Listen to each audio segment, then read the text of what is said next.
किसको क्या जिम्मेदारी देनी है, अनुशासन की कमेटी है और सब नेताओं से बात कर पार्टी का निर्णय होगा किसको कहाँ पे स्थान देना है। लेकिन मैं मोटे रूप से कहना चाहता हूँ कि भारतीय जनता पार्टी ने पिछले 10 साल से सरकार केंद्र में चलाई है और अब यहाँ पर राजस्थान में सरकार बनी 8 महीने में।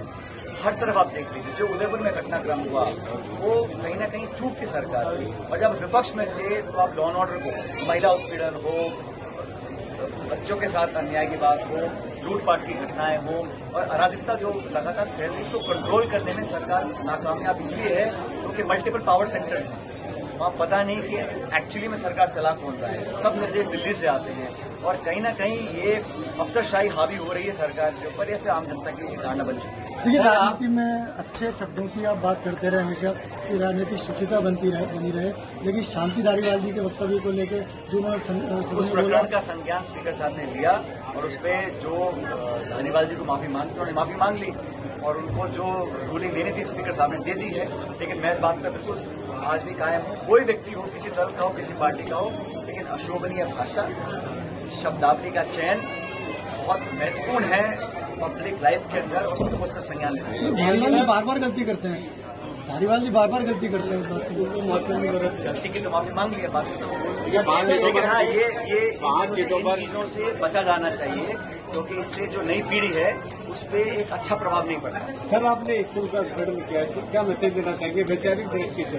देश को कैसे राजनीति में गुजरे, इस देश को वैचारिक दृष्टि से देश को किस प्रकार के राजनीति? इस देश में मैं हमेशा भी कहता हूँ, पहले मैंने कहीं गाजियापुर में परसों कि नौजवान इस देश का भविष्य नहीं है, वर्तमान है और नौजवान पीढ़ी को अच्छे संस्कार, अच्छी शिक्षा, अपने पृष्ठभूमि की पहचान और अपना गर्व होना चाहिए और इस देश में उन शक्तियों को ताकत मिलनी चाहिए जो लोगों को जोड़ना चाहती हैं। जो ताकतें लोगों को तोड़ना चाहती हैं वो इस 21वीं शताब्दी के भारत को समझ नहीं पा रहे और हमारा ये संकल्प है कि राजनीति से ऊपर उठकर हम लोगों को सामाजिक जीवन में, पब्लिक लाइफ के अंदर एक बात विकसित करना चाहिए।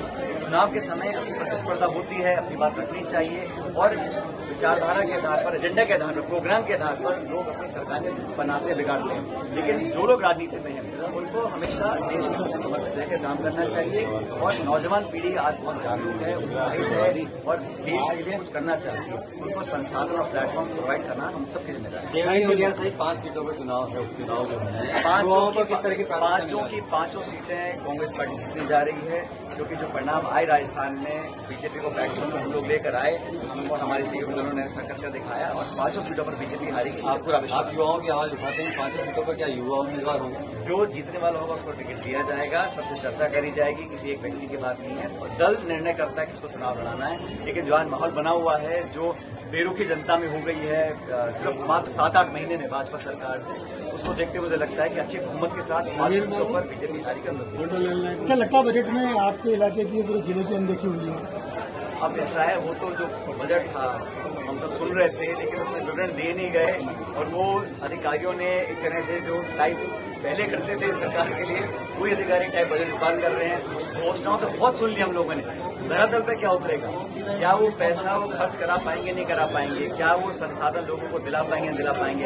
अभी लंबी लंबी घोषणा बजट स्पीच में करी है दोनों ने, मुख्यमंत्री जी ने, उप मुख्यमंत्री जी ने, लेकिन धरातल पर उतरने का कोई रूपरेखा नहीं देखी। और सबसे महत्वपूर्ण बात मैं मानता हूँ, 2 सरकारें हैं, केंद्र की, राज्य की, बजट दोनों के आ गए।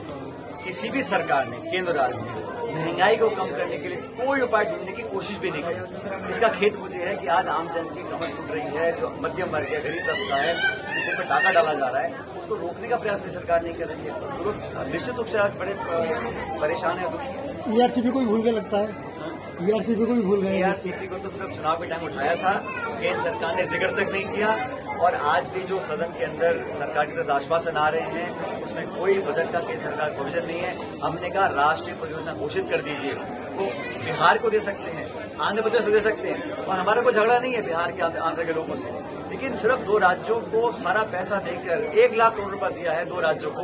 वो जैसे राहुल गांधी जी ने कहा ये सरकार बचाओ बजट है, बाकी राज्यों का हित छीन के आप किसी और राज्य को दें, सिर्फ पॉलिटिकल झूठे आश्वासन देने का काम करेंगे, उसको जनता समझ लेंगे।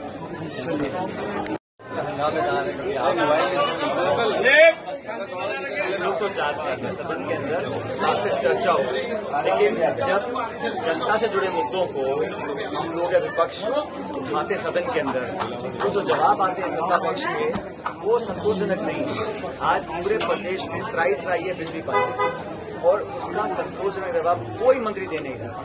मुझे लगता है कि माननीय स्पीकर महोदय भी इस बात से संतुष्ट होंगे कि जिस प्रकार के सवाल होते हैं और जिस गहन अध्ययन के बाद सोच समझ के जो जवाब देने चाहिए वो सदन में आते नहीं है। चर्चा भी होती है तो जब आपने भाषण सुने हैं वो लिपापोती हो रही है। और जब डिमांड फॉर ग्रांट्स पर चर्चा हुई थी सब लोगों ने भी बात रखी, मुख्यमंत्री ने लंबा भाषण दिया, लेकिन जो प्रदेश में 8 महीने में माहौल बन गया है वहां पर हम देख रहे हैं। अभी भी मैं देख रहा था कि जहां तक नौकरियों की बात है, सरकार ने बोला कि 4 लाख नौकरी देने के लिए संकल्पित है। अब संकल्प देने से कुछ नहीं होगा, आपको तो नोटिफिकेशन जारी करना पड़ेगा और बच्चों को लोगों को नौकरी देनी पड़ेंगी। तो पुरानी सरकार की जो नौकरियां थी उनको अपना बता के कर रहे हैं। मैं चाहता हूं कि प्रदेश में जो लॉ एंड ऑर्डर है, जो बिजली पानी है, जो उम्मीद लोगों की थी इस सरकार से, उसको पूरा करना चाहिए। हम एक सकारात्मक विपक्ष का रोल निभा रहे हैं और अपनी बात मजबूती से रख रहे हैं और हमारा काम भी है।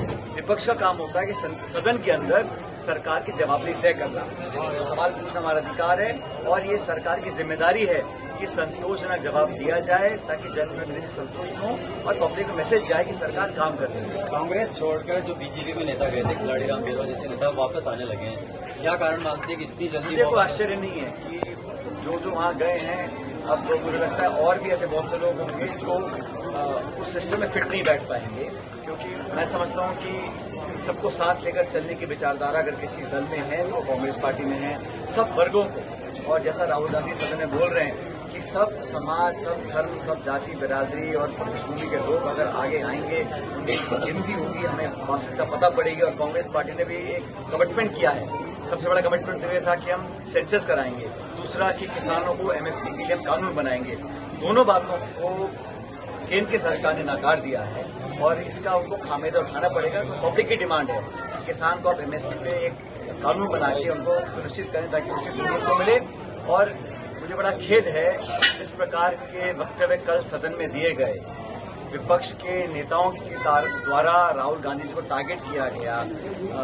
जाति, धर्म, समाज की बात करना संसदीय प्रणाली में शोभा नहीं देता और ये कहीं ना कहीं जो इनको जनादेश नहीं मिला, एक माइनॉरिटी सरकार है, एक मिलीजुली सरकार है, उसका पीड़ा भी है। जो उत्तर प्रदेश में, राजस्थान में, हरियाणा में, पंजाब में, महाराष्ट्र में जो सेटबैक हुआ है बीजेपी को, उसको पचा नहीं पा रहे हैं, इसलिए राहुल गांधी जी को टारगेट कर रहे हैं। और कल जो अनुराग ठाकुर जी ने बोला, जिस प्रकार के शब्दों का प्रयोग किया सदन के अंदर और उनका संकेत राहुल गांधी की तरफ था, वो निंदनीय है। और इस प्रकार की भाषा का प्रयोग मैं समझता हूँ किसी को नहीं करना चाहिए, खासकर वो लोग जो संसद में बैठे। खिलाड़ी राम बेदवा जी